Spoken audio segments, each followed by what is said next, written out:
Boa tarde. Espero que estejam todos bem, bem-vindos e bem-vindas a mais uma sessão, mais uma aula de Ao Encontro da Felicidade. É com todo o gosto que eu estou aqui convosco a acompanhar, enfim, via internet, virtualmente, estes dias, esta época, enfim, um pouco mais difícil com que nos estamos a defrontar. E vou começar já a aula com a habitual citação que eu hoje fui tirar a um dos autores dos livros que serviram de base para esta sessão e para a anterior, Bruce Perry, um livro, aliás, muito interessante. Depois vocês podem ver no link para o blog, está lá a bibliografia que eu utilizei. E então o que ele nos diz é, no fundo, e a citação de hoje é para isso, é um alerta. E vou passar a ler. Há interações complexas que começam na primeira infância, que afetam a nossa capacidade de perspectivar escolhas e que mais tarde podem limitar a nossa capacidade de tomar as melhores decisões. É uma citação importante. Falar da neurofisiologia ou da neuropsicologia, que hoje vai ser mais, o tema vai estar mais centrado neste último, sem falar do papel que a infância tem naquilo que é a vida futura das pessoas, é um absurdo. E, portanto, volto aqui a enfatizar, e não me cansarei de o fazer, enquanto as pessoas, enfim, eu não estou a dizer que vocês que de certeza já perceberam, mas muita gente ainda acha que as crianças, ou que as crianças são todas resilientes, ou que as crianças ultrapassam perfeitamente todos os problemas.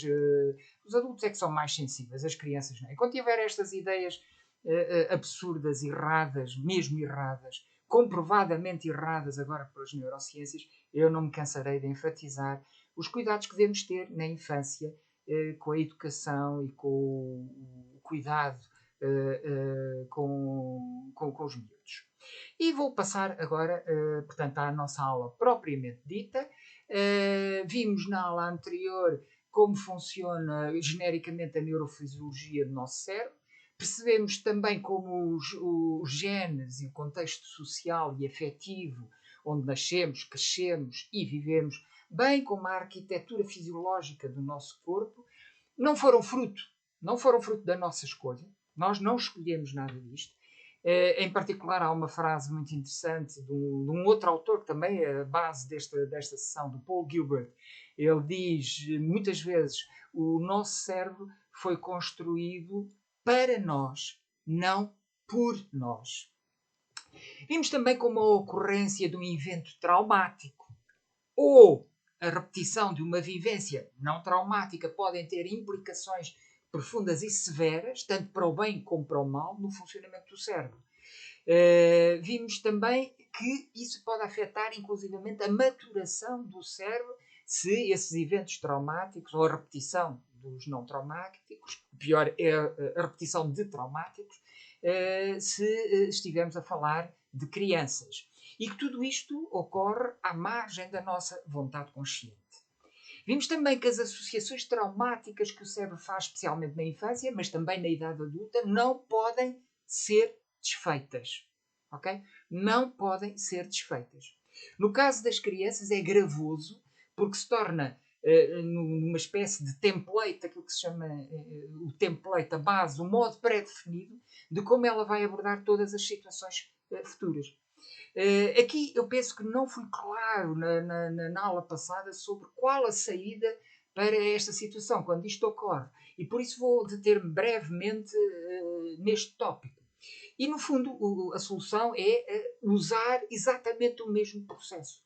Ou seja, podemos criar novas associações, portanto, não podemos desfazer as antigas, podemos criar novas associações, como mediante repetições padronizadas, realizadas em ambiente securizante, portanto, em segurança, que possam vir tornar-se a resposta por defeito a futuras experiências, mesmo aquelas que são mais suscetíveis de ativar aquelas antigas associações menos boas. Embora, claro, se espera que façam com menos frequência e com menos intensidade.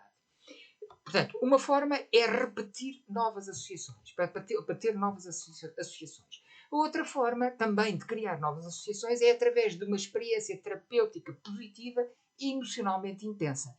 O trauma é uma experiência não terapêutica, claro, negativa, emocionalmente intensa. Nós agora aqui procuramos proporcionar à pessoa uma experiência terapêutica positiva, emocionalmente intensa.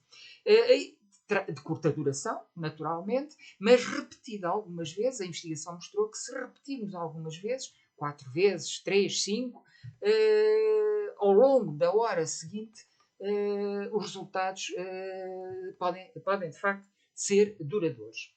Mas é evidente arranjar estas experiências terapêuticas são mais difíceis de conseguir e por isso podemos apostar talvez mais nas repetições de associações positivas.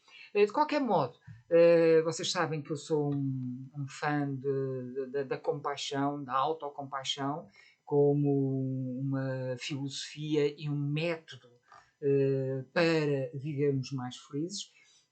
A presença em nós dessa compaixão, dessa autocompaixão, tem a faculdade de proporcionar frequentemente experiências muito intensas e positivas e que podem, portanto, contribuir construtivamente para a formação das tais novas associações. Portanto, temos aqui, no fundo, 3 métodos: a repetição, uma experiência terapêutica emocionalmente intensa, positiva, uma experiência terapêutica positiva, emocionalmente intensa, e o cultivarmos em nós a compaixão e a autocompaixão, que nos permitirá então também ter acesso a muitas experiências positivas capazes de criar essas novas associações que se irão, portanto, depois sobrepor às associações mais antigas e menos boas, menos benéficas para o nosso bem-estar.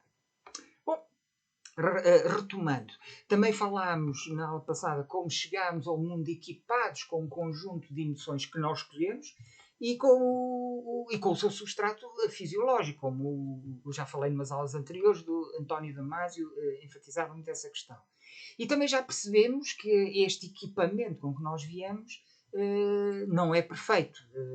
Além de não ser perfeito, porque nós estamos num ciclo evolutivo, não atingimos o pico, nós estamos a evoluir, estamos a continuar e havemos de evoluir muito mais, vamos desejar que isso seja assim, e portanto não atingimos a perfeição e além disso há conflitos entre as diferentes estruturas e portanto as coisas não saem sempre bem e mais uma vez não por nossa escolha. No entanto, por causa do cérebro novo que a evolução nos disponibilizou, é possível nós termos uma palavra a dizer na gestão das nossas emoções. Mais uma vez, atenção, tanto para o bem como para o mal. Nós podemos piorar muito como podemos melhorar. O nosso cérebro não tem essa capacidade. E portanto, por outras palavras, aquilo que somos, no possível que nós somos, digamos assim, há um leque de possibilidades que está na nossa mão influenciá-lo. Dentro do possível que nós somos, claro. Vamos ver como é que podemos conseguir fazer isto. Através de quê? Bom, vamos tentar, através da apresentação de um modelo de regulação emocional, o chamado modelo dos 3 sistemas de regulação emocional, que eu estou convencido que é muito útil e que ajuda-nos muito a fazer essa regulação. Visto que este é o tema da aula, a regulação das emoções, sentirmos melhor, há um aviso que eu tenho que deixar aqui muito claro. Tenham em atenção que esta aula não substitui nenhum tipo de terapia. Atenção, isto não é substituto de nenhuma terapia. Portanto, aquilo que eu faço é dar algumas indicações destinadas a aumentar o nosso nível de felicidade, o nosso nível de bem-estar, indicações essas que não visam, no entanto, a cura do que quer que seja. Okay? O que eu te apresento aqui não é a cura de nada. Portanto, se alguém sentir que as coisas estão a ficar difíceis para si, na sua vida, interiormente, exteriormente, eu aconselho vivamente é que procurem uma ajuda especializada e profissional na área da saúde, claro. Ok? Portanto, isto aqui não substitui terapia nenhuma. Pronto, feito este aviso, vamos então avançar. Nós já sabemos que as experiências que temos das nossas emoções e dos nossos desejos, no fundo, surgem, emergem a partir de padrões que eles criam nos nossos cérebros e nos nossos corpos. Mais uma vez, o António Damasio falou disso e eu falei disso numa aula anterior. Ao ter um certo tipo de pensamento ou de emoção, há um determinado padrão, ou seja, um agrupamento de vários milhões de células que se vai ativar no nosso cérebro e que mudará quando outro tipo de pensamento ou de emoção surgir. Cada um sempre, claro, com repercussões significativas sobre o corpo e sobre a nossa vida do dia a dia. No fundo, onde eu quero chegar é que isto funciona como se tivéssemos algoritmos programados no nosso organismo. Como se tivéssemos programas. Isto é, o contexto em que nós vivemos dá-nos pistas, dá-nos estímulos que ativam um determinado programa. Por exemplo, no nosso cérebro. Às vezes, para não dizer que é muitas vezes, à margem da nossa vontade consciente, claro. Por exemplo, se aparece alguém à nossa frente com o intuito de nos fazer mal, a nossa primeira reação é fugir ou tentar nos esconder dessa pessoa que nos está a tentar fazer mal. Isto é um programa que é ativado independentemente da nossa vontade. Ou se nos aparecer comida, uma situação mais banal, principalmente se estivermos com fome, o que é que acontece? Começamos a salivar, aproximamos e tentamos comer. E este processo da salivação e da atração que sentimos, o impulso para comer, são, mais uma vez, coisas que resultam de uma programação do nosso organismo. Não somos nós que decidimos conscientemente se salivamos ou não salivamos. Ou ainda, mais interessante, se alguém estiver a sofrer à nossa vista, principalmente se for uma criança, nós temos um programa que nos faz sentir pena ou compaixão e sentimos muito mais motivados para ajudar essa pessoa. Isto são tudo, portanto, algoritmos, programas que funcionam para reagir a situações padronizadas que já vêm de há milhões de anos atrás. E é com este enquadramento que eu vou avançar para a descrição deste modelo dos 3 sistemas de regulação emocional. A apresentação deste modelo, porquê? Porque ao conhecermos como o cérebro funciona, neste particular da regulação das emoções, isso dá-nos a possibilidade de controlar um pouco melhor o funcionamento daqueles programas que eu falei há pouco. É claro que, repare, isto é um modelo. Na realidade, as coisas passam-se de uma forma um pouco mais complexa. Isto é apenas um modelo. O modelo é uma representação simplificada da realidade. No entanto, já há investigação que mostra que este modelo é suficiente para percebermos como é que o cérebro faz aparecer em nós as principais emoções. Emoções que nós temos por dado adquirido a sua existência. Já vimos o que são, como é que as havemos de definir. Vou relembrar só para que servem elas, porque isso vai servir para introduzir um modelo.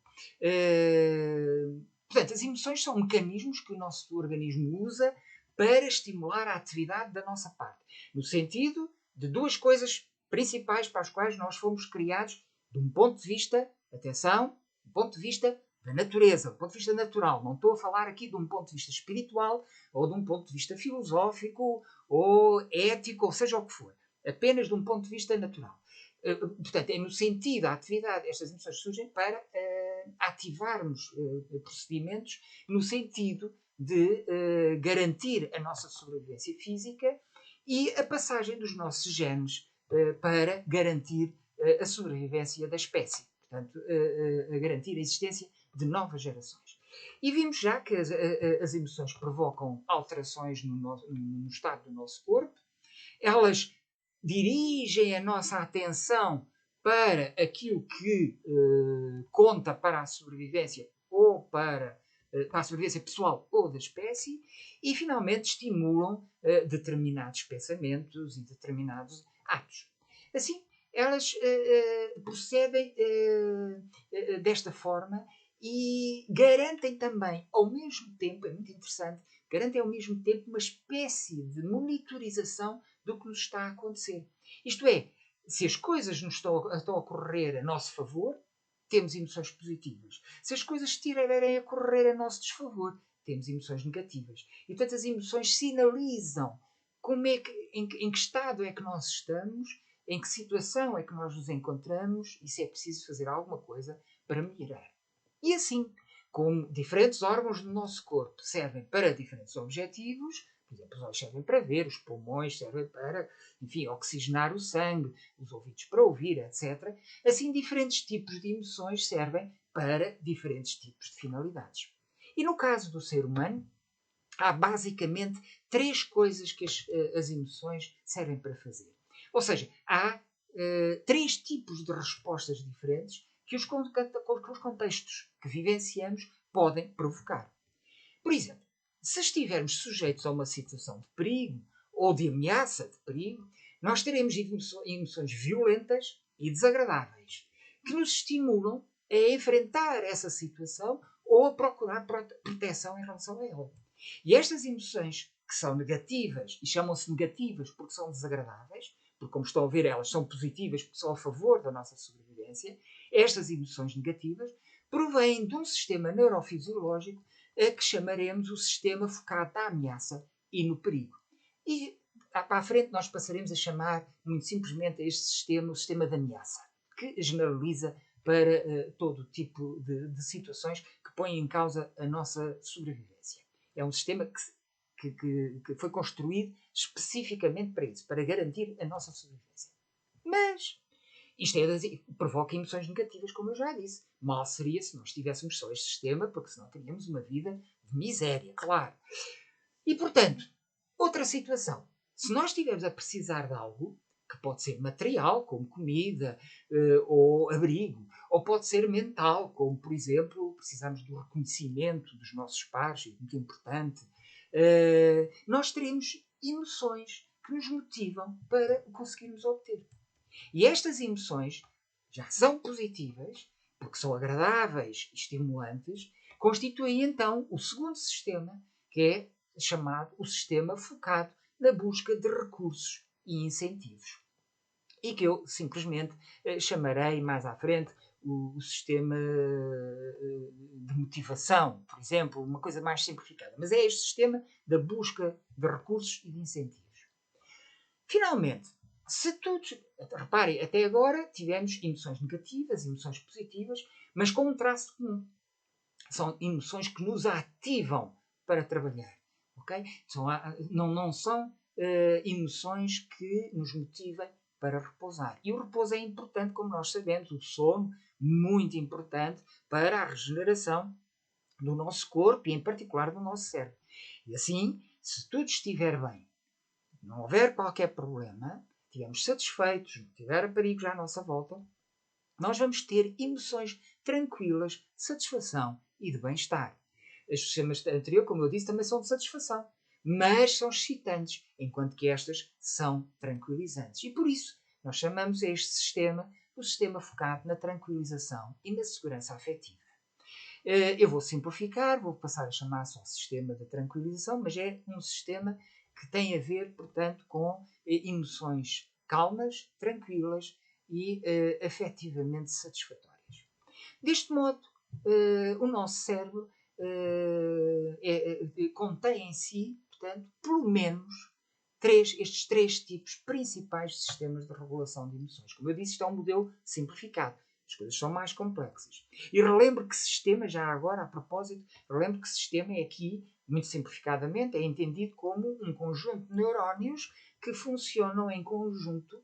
Um conjunto de neurónios funciona em conjunto. Peço desculpa pela redundância, mas que funcionam em rede para a mesma finalidade. Tenhamos presente que cada um destes sistemas está construído, então, para fazer coisas diferentes.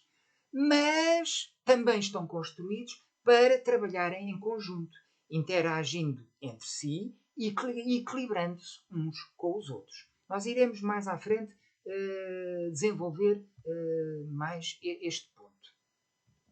Vamos começar então com o sistema principal, enfim, mais dramaticamente principal para a nossa sobrevivência, o sistema focado na ameaça, no perigo e na autoproteção. Quais são as suas funções? detectar rapidamente uma ameaça ou um perigo para nós ou para os que nos são mais próximos. Este sistema é ativado quando também há ameaça para a família, para os amigos, até para o grupo ou grupos a que pertençamos. Portanto, detecta essas ameaças, faz eclodir em nós emoções negativas, como por exemplo o medo, a zanga, a tristeza, o nojo, e raramente de forma isolada, frequentemente é várias em conjunto, estas emoções que vão invadir o nosso corpo, alertando-nos e levando-nos a empreender uma ação para neutralizar a ameaça e a fim de nos protegermos. Essa reação pode ser fugir, pode ser lutar, pode ser paralisar, submeter-nos, pararmos simplesmente o que estamos a fazer. Há um conjunto limitado de respostas que nós vamos analisar já daqui a pouco, porque é um sistema muito simples, é um sistema primitivo e portanto, tem respostas também em si um tanto primitivas. Note-se que estas emoções negativas são tanto um aviso do nosso organismo para mudarmos algo que parece estar a pôr-nos em perigo, a pôr em causa a nossa segurança, como são também um mecanismo de defesa para nos conferir proteção.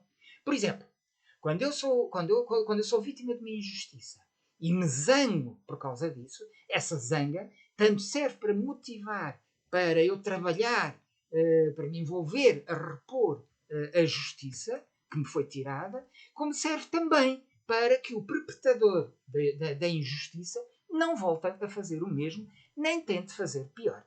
Portanto, tem estas duas funções. Por um lado, motiva-nos para a ação e, por outro lado, serve para nos defendermos de piores situações. Ora, surgem problemas quando este sistema está sobreativado. E já vimos como este sistema, como é que pode ocorrer esta sobreativação no sistema. Recordo, quase nem precisaria dizer, mas esta sobreativação resulta habitualmente ou de um evento, um acontecimento emocionalmente destrutivo e particularmente intenso, aquilo que nós chamámos anteriormente de acontecimento traumático ou trauma, ou pode resultar da repetição imprevisível e prolongada de eventos emocionalmente destrutivos, mesmo quando não são muito intensos. Uma palavra de esclarecimento, porque é que digo aqui imprevisível? Porque há investigações que mostram que quando nós somos submetidos a um stress, mas de uma forma que nós somos capazes de prever e de uma forma, portanto, regular, padronizada, o nosso organismo muitas vezes consegue adaptar-se e consegue defender-se. O que ele não consegue defender-se e não se consegue adaptar é quando é imprevisível, quando pode surgir a qualquer momento, em qualquer situação, sem a gente saber porquê nem como. E aí sim leva à sobreativação deste sistema.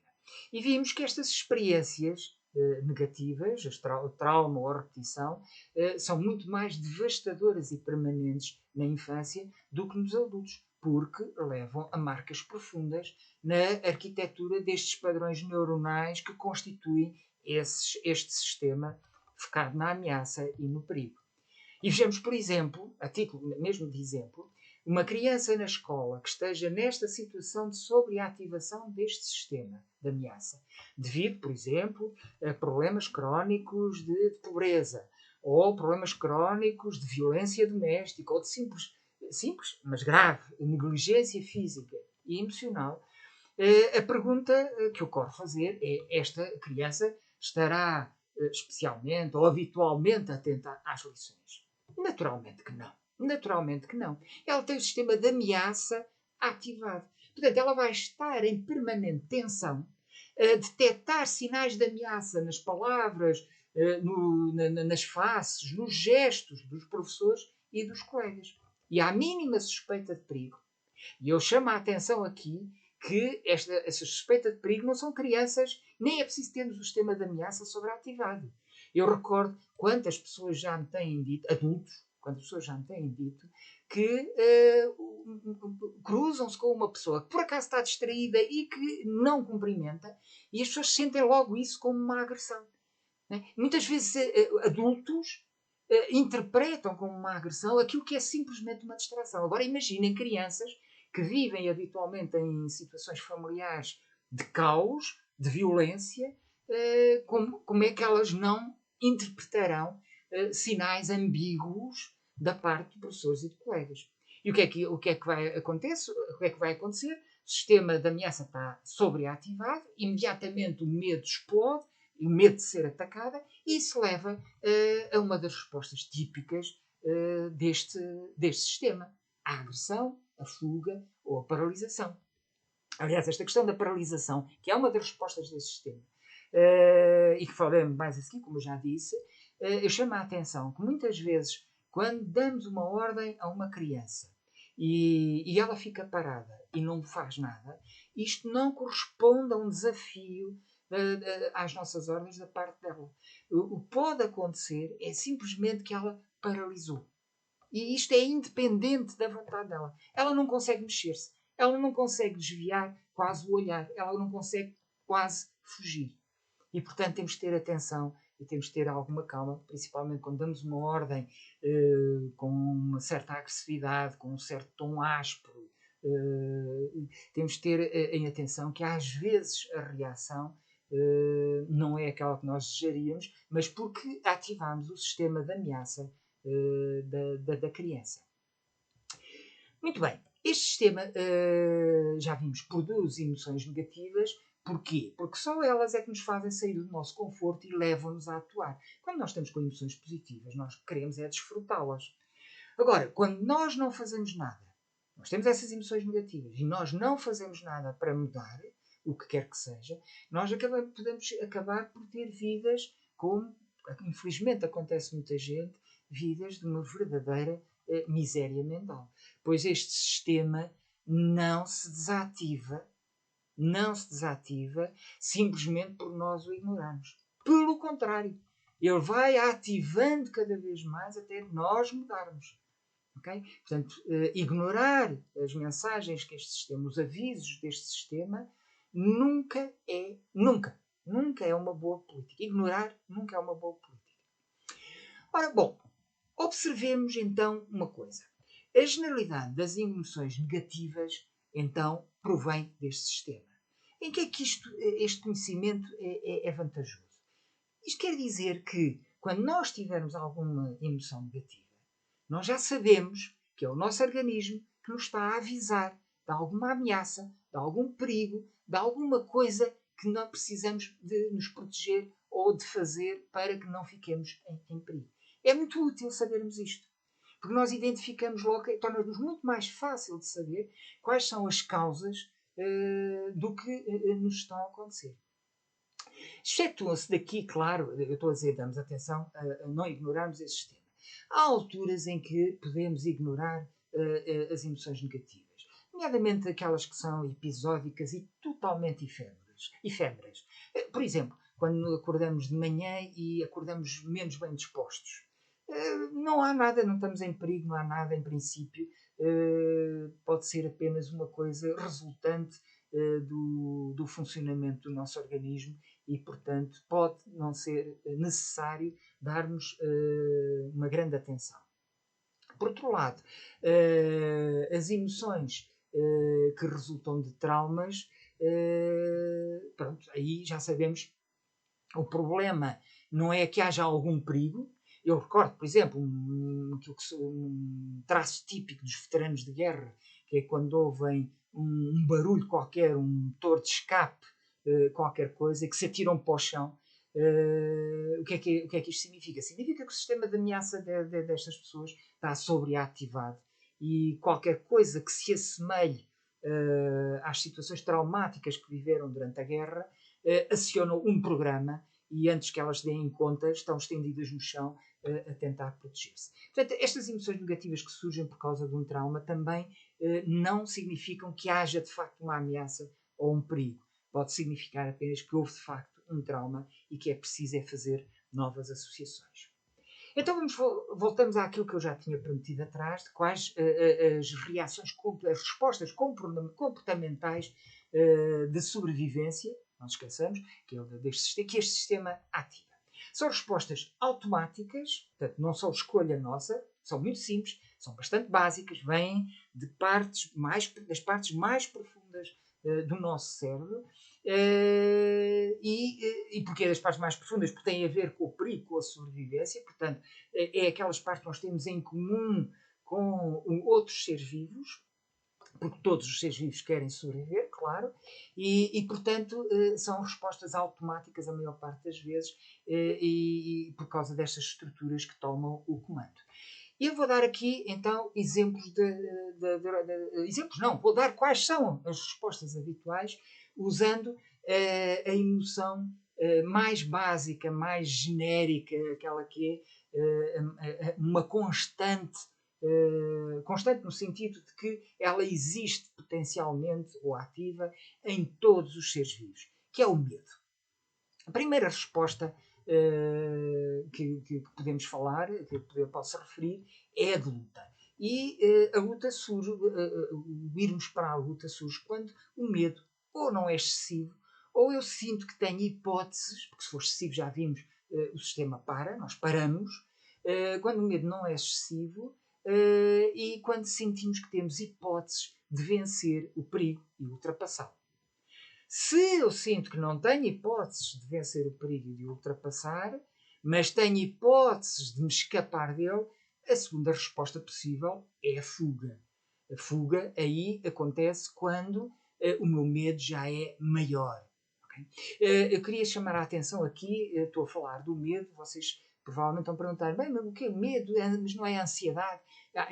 Os psicólogos distinguem o medo da ansiedade. O medo é de um objeto real, de uma coisa real. A ansiedade é de um objeto que não existe. É um objeto que está a algures no futuro ou que está a algures no passado. E quando o medo toma a forma da ansiedade, a resposta que o nosso organismo escolhe habitualmente é esta, a da fuga. E basta vocês pensarem nas vossas experiências, quando têm um exame para fazer, uma palestra, ou uma entrevista de emprego. Um exame pode ser um exame de escola, ou um exame médico que possa trazer alguma notícia menos boa. A ansiedade que sentimos leva-nos a desejar evitar este acontecimento e, se possível, até a fugir dele. Portanto, a ansiedade normalmente escolhe esta resposta. O medo tem outras respostas. Portanto, já vimos a luta, a fuga, falámos também já anteriormente da paralisação, quando é que ela acontece? Quando o medo é excessivo e sentimos que não conseguimos enfrentar o perigo, não conseguimos também fugir dele, mas há uma possibilidade de passarmos despercebidos. Há uma possibilidade de que a origem do perigo se distraia. E então paralisamos. É o que acontece, por exemplo, com os passarinhos quando são apanhados por um gato, que se fingem de mortos e o gato distrai-se e o pássaro consegue escapar. Há uma outra resposta também, que vem deste sistema, que é o da submissão, que é equivalente ao anterior, só que aqui eu sei que não consigo passar despercebido. Então, como não consigo passar despercebido, eu vou sinalizar que não sou ameaça nenhuma, não me vou defender, de modo a tentar baixar o nível de agressão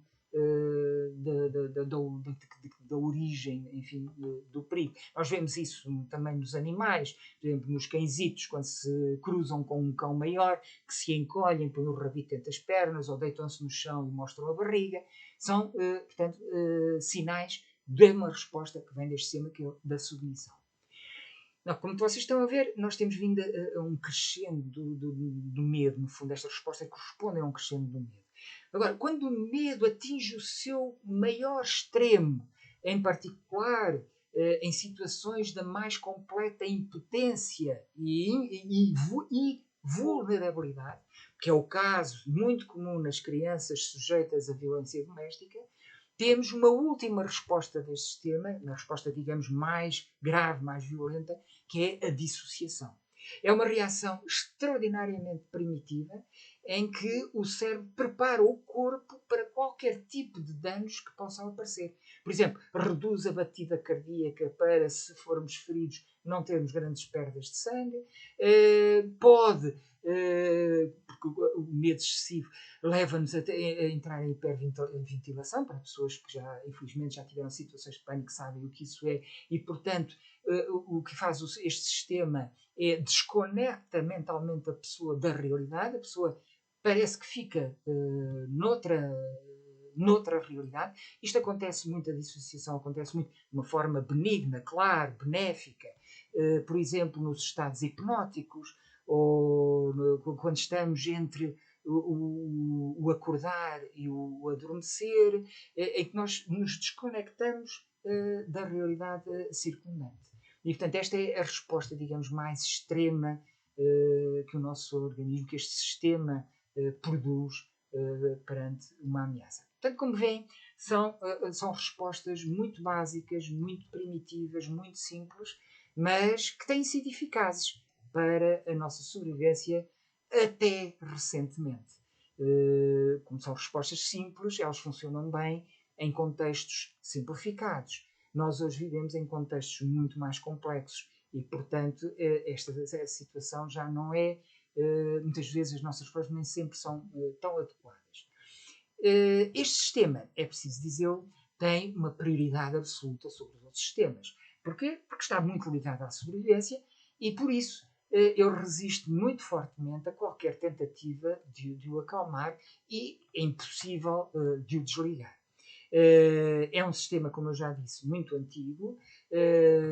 Veja-se como, curiosamente, nós temos muito mais medo de cobras, por exemplo, do que, por exemplo, de eletricidade.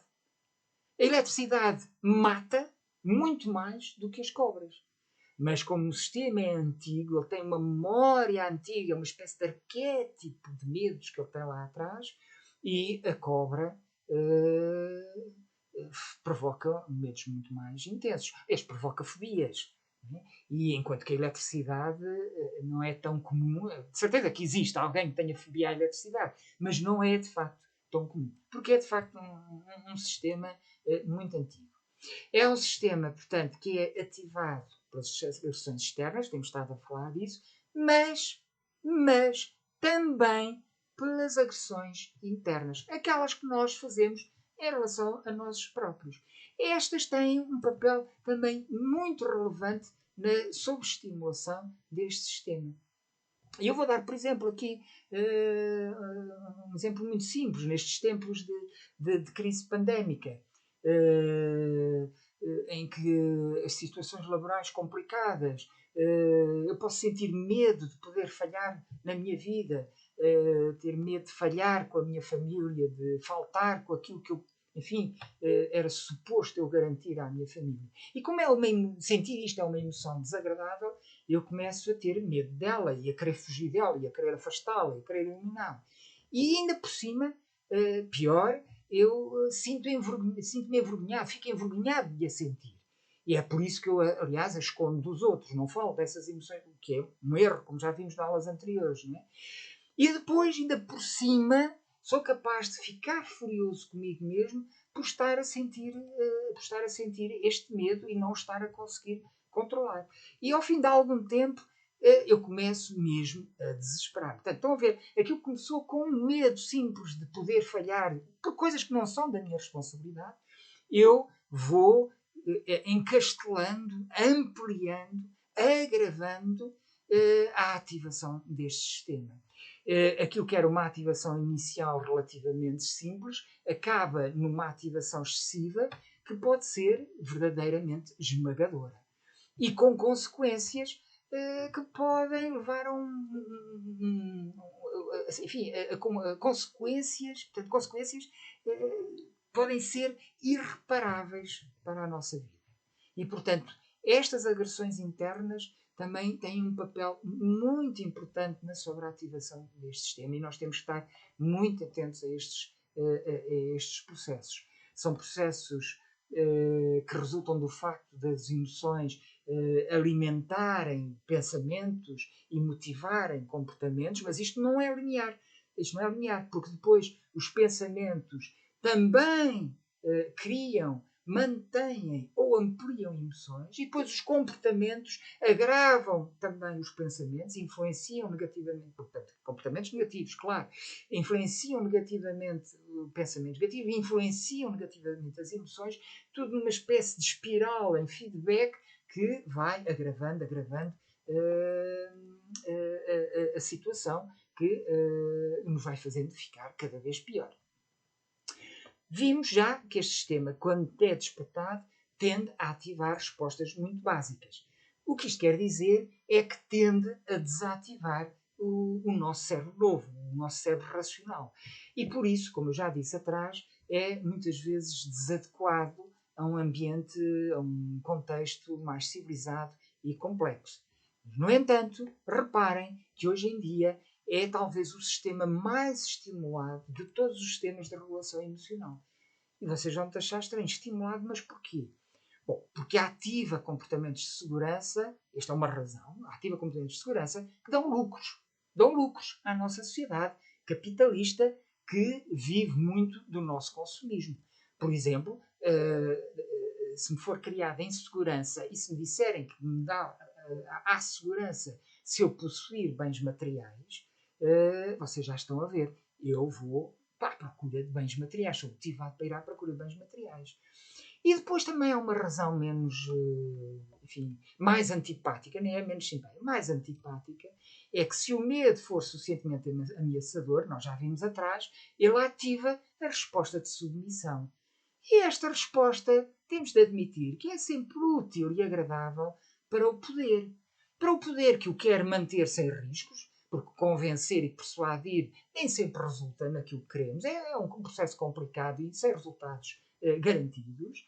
É muito melhor termos uma população submissa, ou que quer alcançar esse poder e mantê-lo sem grandes escrúpulos.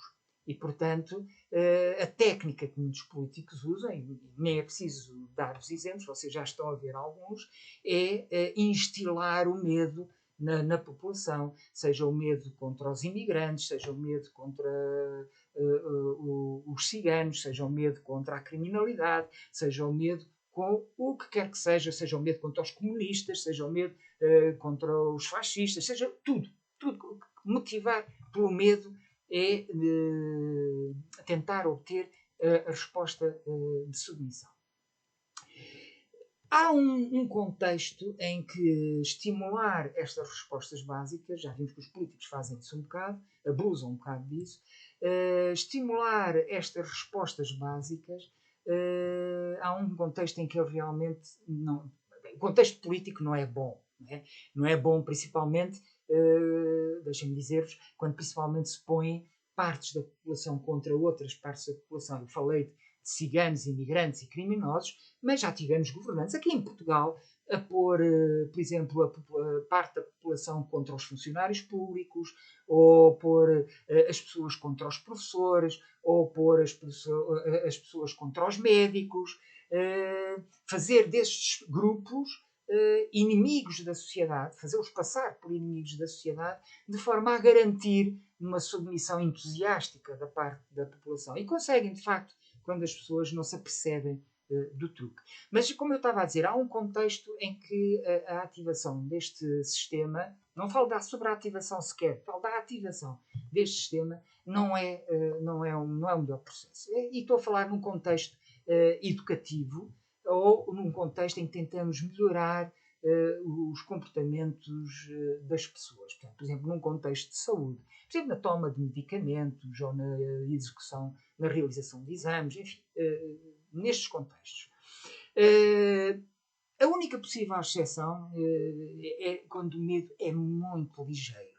Quando o medo é muito ligeiro, a pessoa sente vontade de lutar, sente que é capaz de fazer frente ao perigo, de o enfrentar e de tomar as ações necessárias. E aí, de facto, o cérebro racional, o cérebro novo, diminui a sua capacidade, mas não está longe de o desativar.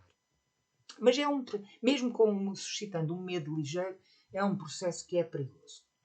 E na escola, e agora vou para o ambiente educativo, é um que me interessa, como vocês sabem, fui professor há muitos anos, a aprendizagem pelo medo. E vocês dizem, mas isso pelo medo hoje já não existe? Existe. Existe o medo de reprovar, existe o medo dos testes, o medo dos exames, o medo das notas, o medo de ficar mal visto pelos professores, o medo de ficar mal visto pelos colegas, o medo de ser castigado em casa ou mesmo na própria escola, mas se não for mau comportamento, for simplesmente para estudar, o medo de ser castigado por não ter simplesmente boas notas. Todos esses medos limitam a capacidade de produzir respostas de nível superior. Respostas mais complexas, respostas mais elaboradas. Portanto, aquelas que vão além de um simples decorar mecânico.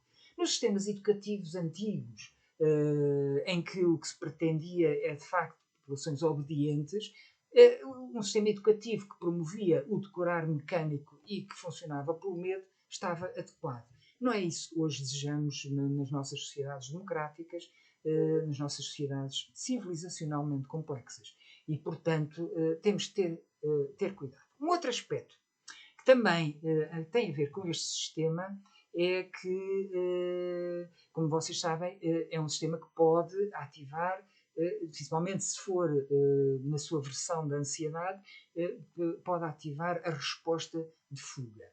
Ora, se nós estivermos a fazer coisas para evitar algo, portanto, com medo que algo nos aconteça, castigo, ou nos ficarmos envergonhados, ou qualquer coisa, portanto, se fizermos coisas para evitar, em vez de ser para conseguir algo, o resultado é que nós vivemos muito mais pobremente e tornamos muito mais vulneráveis à ansiedade e à depressão.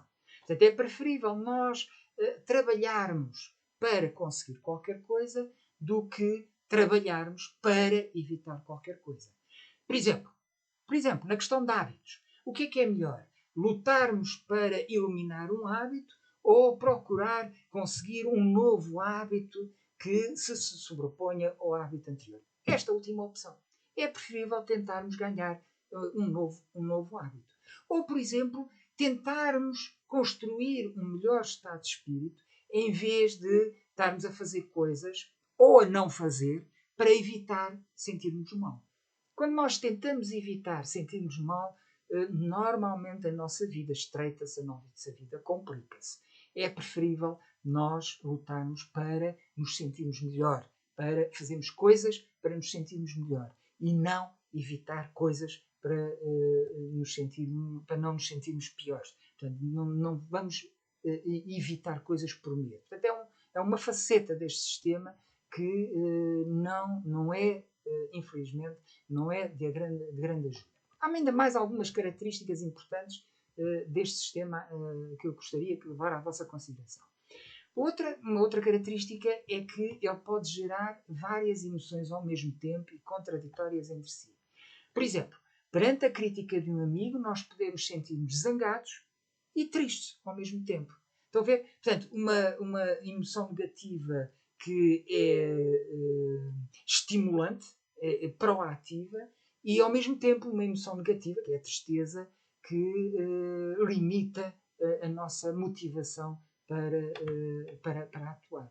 E o facto de fazer aparecer emoções que entram em conflito entre si, obviamente vai estressar ainda mais o nosso organismo e a ativar ainda mais o nosso sistema de ameaça, porque acaba por ser uma vulnerabilidade e o nosso cérebro dá-se conta disso e percebe que não estamos, afinal, tão capazes de enfrentar o perigo, então aumenta o nível da ativação.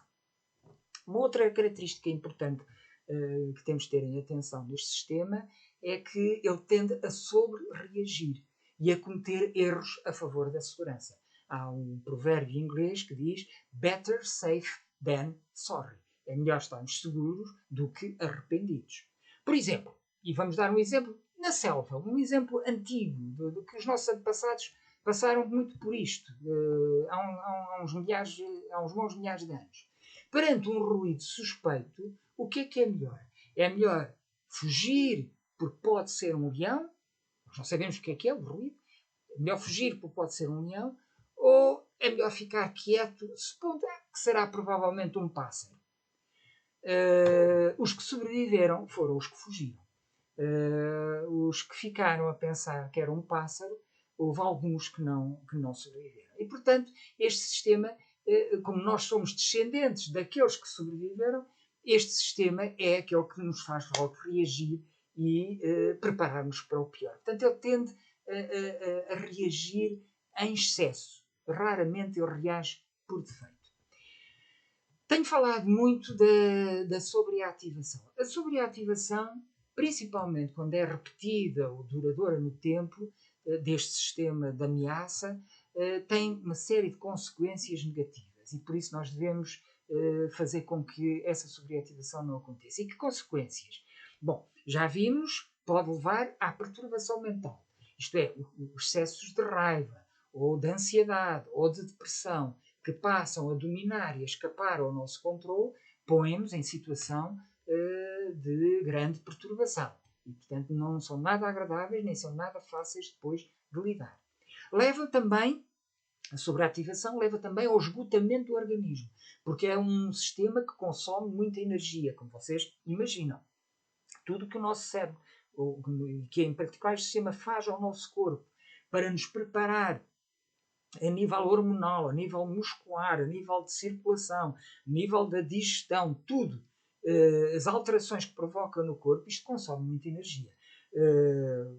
A sobreativação deste sistema por longos períodos de tempo, obviamente que leva ao esgotamento do organismo. E por isso leva a uma diminuição da saúde e da longevidade da pessoa. Não só porque recursos que poderiam ser usados para defender o nosso organismo de outras coisas vão ser localizados, vão ser concentrados para responder a esta ameaça, enfraquecendo, por exemplo, o sistema imunitário, sabe-se disto, a ativação deste sistema de ameaça muito continuado leva ao enfraquecimento do sistema imunitário, acelera o envelhecimento das células e, além disso, provoca a produção, leva à produção de substâncias inflamatórias para o nosso organismo. Que são boas para responder a uma ameaça, mas ficando no nosso organismo mais tempo do que aquilo que é absolutamente necessário, tem efeitos nefastos. Depois, já a um nível mais prático, mais externo, este nosso sistema ativado leva a que nós demos respostas impulsivas, mais agressivas. Isto leva a uma escalada de ameaças e de perigos. Porquê? Porque nós, ao darmos essas respostas mais agressivas, estamos a suscitar nos outros uma reação que seja simétrica ou complementar e que, portanto, que leva não a uma melhoria da situação, mas às vezes a uma pioria e pode contribuir para criar ciclos doentios nas nossas relações. Aliás, nós usamos muito a técnica do confronto, principalmente com as crianças. Devo-vos dizer que não é a melhor técnica, por estas razões que eu tenho estado a apresentar. A do confronto não é, de facto, a melhor técnica. E depois ainda também, a não dar tempo nem disponibilidade para o nosso cérebro racional funcionar no seu melhor, a verdade é que a sobreativação deste sistema pode levar a escolhas desastrosas para a nossa vida. E principalmente, portanto, como eu já disse, numa sociedade que exige da nossa parte soluções e atuações mais elaboradas e complexas. No entanto, gostaria de chamar a atenção a estas coisas. Nós, seres humanos, não somos de maneira nenhuma simples, como vocês vão ver. No entanto, às vezes, deixar o sistema ativado é a melhor estratégia para reequilibrar o nosso estado de espírito. E a tristeza ou a depressão é um caso típico. Porque é um caso típico ainda por cima, porque é uma emoção que não é linear. Por exemplo, perante a perda ou a morte de alguém que nos é próximo, chorar e fazer o luto, isto é, manter ativado esse sistema, é o procedimento mais adequado para ultrapassar este mal-estar. Portanto, é essencial que nós usemos de discernimento relativamente a este sistema. Aliás, eu gostaria de referir aqui, a título de curiosidade, algumas funcionalidades reconhecidamente positivas da depressão. A literatura científica mostra que tem essas funcionalidades positivas. Por exemplo, sinaliza que já não somos um perigo para os outros.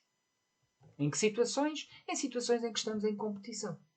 Em situações em que estamos em competição, em que o nível de conflito pode ser elevado, quando nós ficamos deprimidos, nós mostramos ao outro que já não estamos nessa, que já saímos.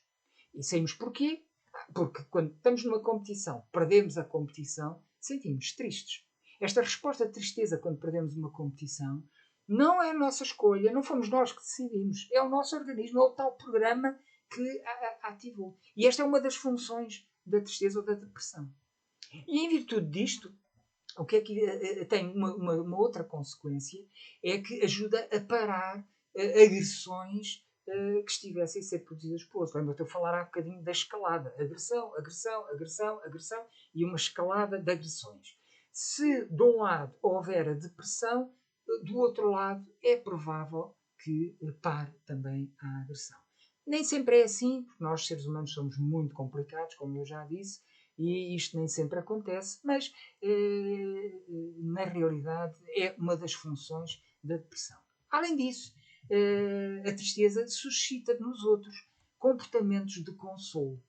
E estes comportamentos de consolo são fundamentais para nos ajudar a superar aquilo que referi atrás, o exemplo que dei atrás, da experiência da perda de alguém próximo. Além disso, ainda há mais. A depressão leva-nos a desistir de objetivos impossíveis e inalcançáveis antes que a busca nos prejudique irremediavelmente. Vou dar uns exemplos. Se eu fico triste por perder ao jogo num casino, isto é útil, que é para eu não continuar a jogar.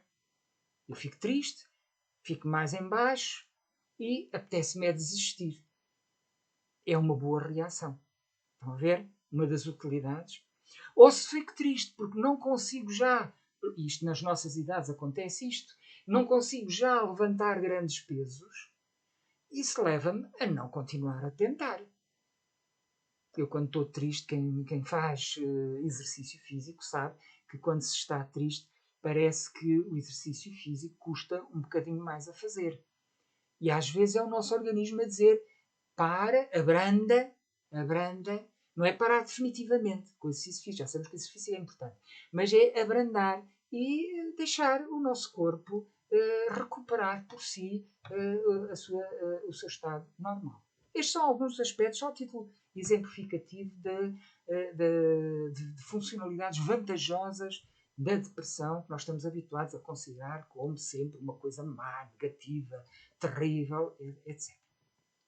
Seja como for, mesmo com algumas funcionalidades positivas desta e de outras emoções, interessa-nos mais geralmente saber como parar a ativação não útil deste sistema.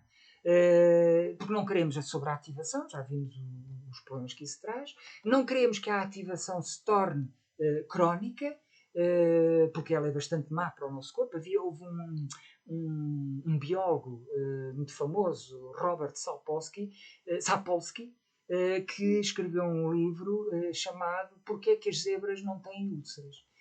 Porque as zebras estão... O exemplo do leão de há bocado na selva. A zebra está a comer. Houve um barulho. O sistema de ameaça é ativado. Ela imediatamente corre a fugir. O perigo passa. Ela para e volta a retoiçar calma e tranquilamente e toda satisfeita da vida. E nós? Nós não. Nós, quando o perigo passou, começamos aqui a ruminar. E se o perigo voltar e eu estiver distraído? E se o perigo, quando voltar, é muito pior do que este? Este consegui fugir. E se for muito pior, como é que eu vou conseguir fugir? E se atacar a minha família?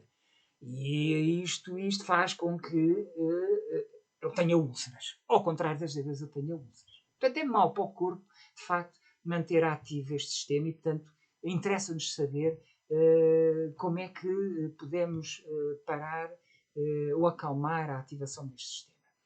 Em primeiro lugar, não nos esqueçamos que devemos sempre ouvir as emoções negativas e refletir sobre o que as poderá ter estimulado. E só depois de saber isso é que nós podemos começar por aquilo que é normalmente mais fácil de mudar, que é o nosso contexto, o contexto que nos rodeia. Eu sinto dores nas costas, a coisa mais fácil que eu tenho a fazer é levantar-me da cadeira e andar um bocadinho. Portanto, são coisas. Mudar o contexto em que nós estamos a viver é sempre o mais fácil. Podemos começar por aí. Se, por exemplo, estamos aborrecidos, deprimidos com um determinado trabalho, eu posso mudar a qualidade desse trabalho ou então substituí-lo por outro que seja mais interessante ou ainda afastar-me. Portanto, são coisas que são fáceis, possivelmente são fáceis de mudar. Portanto, devemos começar sempre pelo contexto. Depois, quando não é possível fazer essa mudança externa, infelizmente muitas vezes não é, quando estamos, por exemplo, num emprego insatisfatório, mas temos uma família a sustentar, uma casa a pagar, e logo vamos mantendo naquele emprego enquanto não surge uma melhor oportunidade, então aí podemos ir à mudança interna.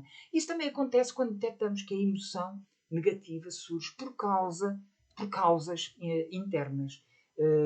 Por exemplo, quando nós aprendemos ao longo da nossa infância, da nossa educação, a sermos muito autocríticos, ao fim de anos a sermos autocríticos, não damos conta porque estamos habituados a isso, mas estamos a maltratar o nosso organismo, ele já não aguenta mais e ao fim de alguns anos começa-se a queixar através da depressão, da vergonha ou de problemas com a raiva.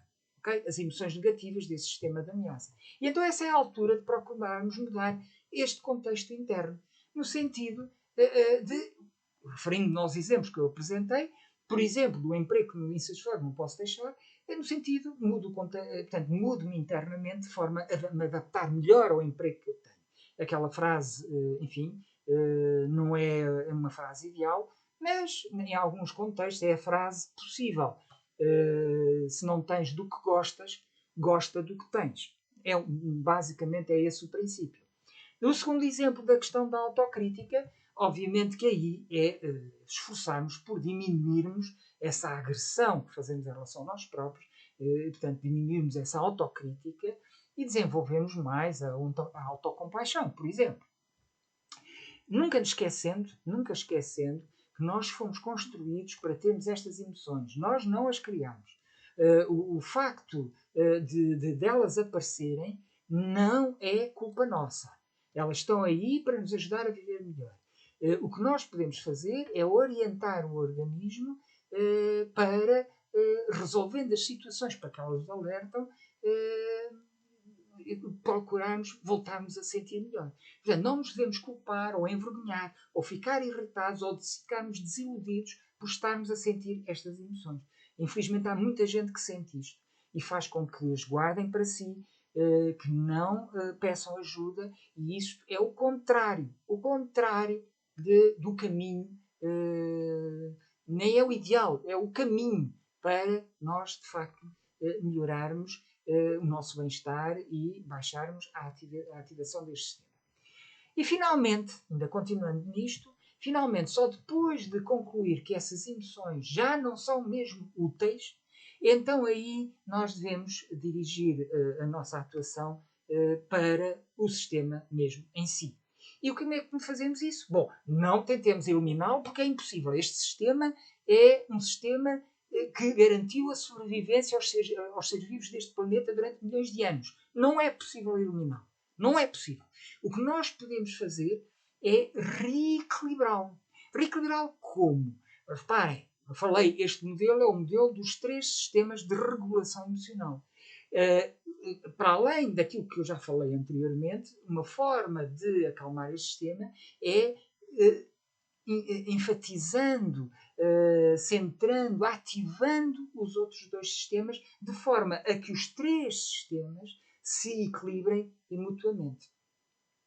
E isso é feito através de algumas mudanças internas que nós podemos fazer, e aqui chegamos então a uma parte já verdadeiramente prática. E começo por, não sei se vocês se lembram de eu referir que os sistemas de emoções funcionam, portanto, como algoritmos, como programas do nosso organismo. Então, um bom começo é investigarmos com curiosidade e sem julgamentos portanto, tomar consciência para cada emoção negativa nossa de como é que esse programa corre dentro de nós. Trata-se, portanto, de descobrir o quê? O que é que ativa o sistema de ameaça, o que é que sentimos quando o sistema é ativado, e aí incluímos o que é que sentimos também no nosso corpo, não se esqueçam, as emoções sentem-se também no corpo, não é só mentalmente. Descobrir o que é que pensamos e como reagimos. Tomarmos consciência de como é que nós globalmente funcionamos quando este sistema está ativado. Isto para cada emoção negativa. Depois, na medida do possível, tentarmos evitar o descontrole das emoções. O controle das emoções nem sempre é possível, mas evitar o descontrole está mais ao nosso alcance. E como é que nós conseguimos? Orientando construtivamente os nossos pensamentos. Para o problema? Não. Para a resolução do problema. Nós ficarmos a ruminar no problema, naquilo que nos está a causar o mal-estar, não é a melhor estratégia. É preferível ruminar, pode ser, mas na solução. Formas de resolver a situação. E isso vai ajudar-nos a também canalizar as nossas ações para comportamentos mais salutares e de cuidado. E não se esqueçam que o comportamento é o que é mais fácil nós conseguirmos modificar. É mais fácil modificar um comportamento do que modificar pensamentos. E é muito mais fácil do que modificar emoções. Por outro lado, sabendo como nós somos sensíveis a mensagens negativas do contexto, ou que nos surgem como tal, nós podemos também orientar a nossa atenção para o que de positivo e de interessante acontece à nossa volta. E isso pode ser uma grande ajuda para nos sentirmos melhor. Nós podemos procurar também comunicar com outros, como eu já disse, para pedir ajuda, para verbalizar as nossas emoções negativas, ou para simplesmente manter as relações que nós prezamos, manter o contacto com elas. Uma palavra de aviso: se usarmos tecnologias, temos preferência àquelas que permitam que vejamos as caras uns dos outros. Porque o vermos o rosto uns dos outros dá-nos tranquilidade e dá-nos bem-estar, dá-nos satisfação. Se não pudermos usar uma tecnologia que permita ver a cara, pelo menos a que permita ouvir a voz. E só em último caso, usarmos as mensagens de texto. Elas não são más em si, mas é que as outras alternativas são bem melhores para acalmar este sistema.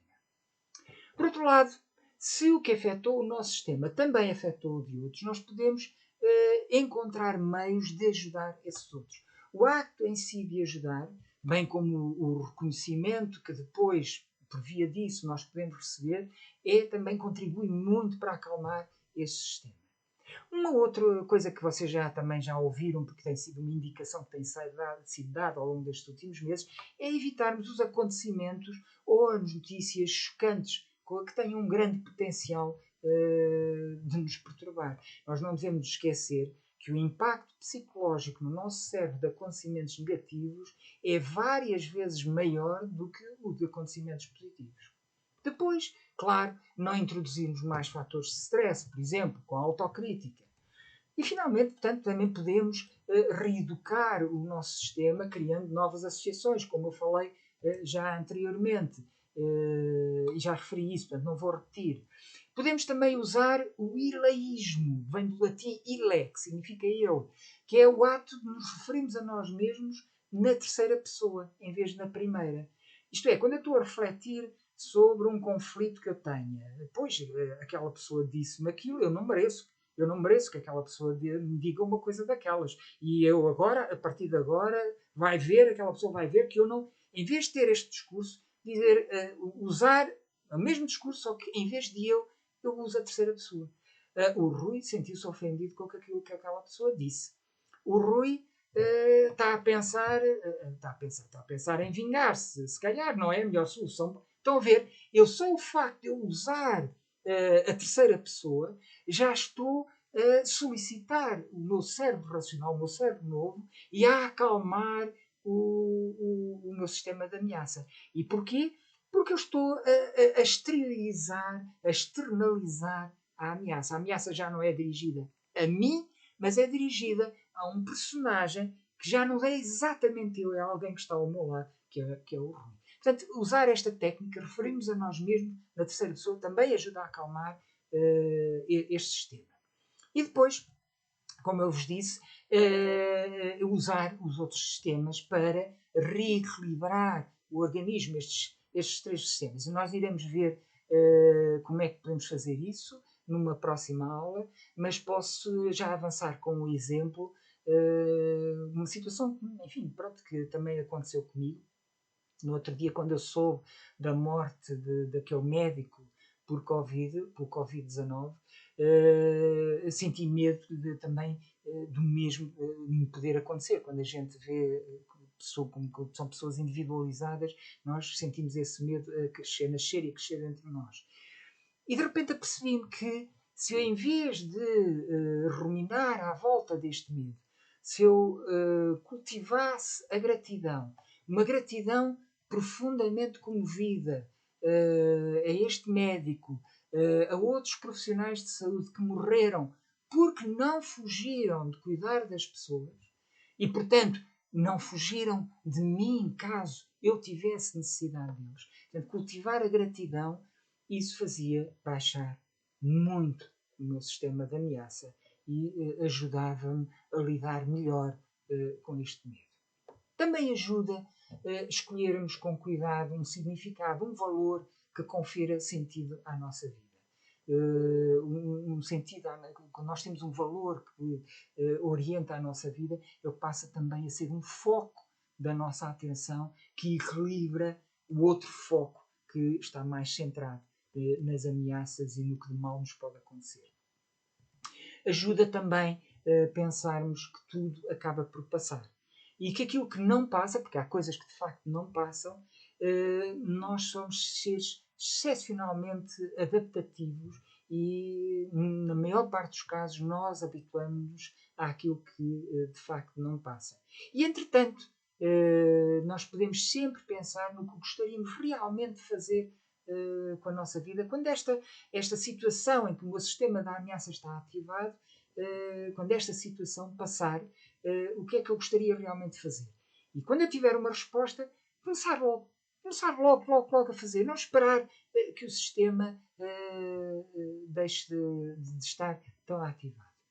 E finalmente, aquilo que vocês já sabem, fazer exercício físico, apanhar sol, são ambas são ações muito eficazes, em particular com a depressão e a ansiedade, como eu já tenho dito e repetido muitas vezes.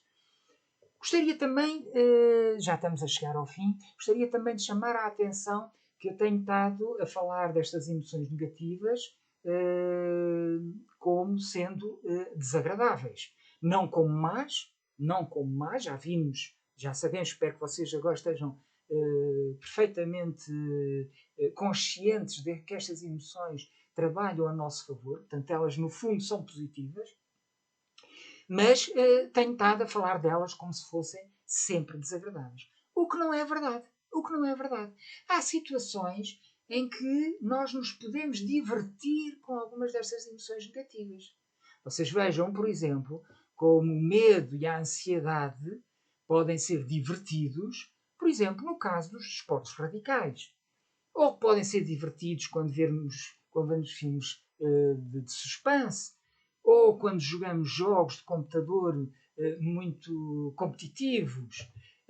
E nós podemos viver com prazer e divertir-nos com estas emoções negativas. Portanto, não é líquido que estas emoções negativas, a vivência destas emoções negativas, seja sempre desagradável. E às vezes nós podemos fazer essa mudança também internamente. Bom, apesar destas emoções negativas poderem ser positivas, nós devemos ter sempre cuidado com elas, porque o objetivo, quando elas surgem, é realmente alertar-nos para algo que é preciso nós resolvermos. E temos de ter também cuidado porque elas tendem a diminuir as capacidades do nosso cérebro racional e podem levar-nos a atos que depois nos podemos arrepender. Mas, genericamente, as emoções negativas, principalmente aquelas que são mais exteriorizáveis, como a zanga, como de alguma forma a depressão, por exemplo, ou o nojo, elas são ainda positivas, digamos assim, desde que, e é isso um cuidado que temos que ter, é que nós não as usemos para atacar a outra pessoa, para atacar a personalidade de outra pessoa, para a magoar. Se nós dirigirmos, em vez de para a pessoa, nós dirigimos para o comportamento, e isto eu estou a referir o comportamento tanto da outra pessoa como o nosso. Nós não usamos estas emoções para nos atacarmos a nossa personalidade, a nossa maneira de ser, mas dirigirmos para o nosso comportamento. Estas emoções podem contribuir, de facto, para uma grande melhoria da nossa vida e cumprirmos aquele objetivo que é o que estas aulas têm, que é o de vivermos todos mais felizes connosco próprios e uns com os outros. E assim termina a minha aula. Agradeço imenso a vossa atenção, espero que tenham gostado. Já sabem, têm o texto desta aula nos blogs, com os links que vão estar aqui junto ao vídeo. E termino até para a semana com os votos habituais de boa sorte, boas práticas e de felicidades para todos. E muito obrigado mais uma vez pela vossa atenção. E até para a semana.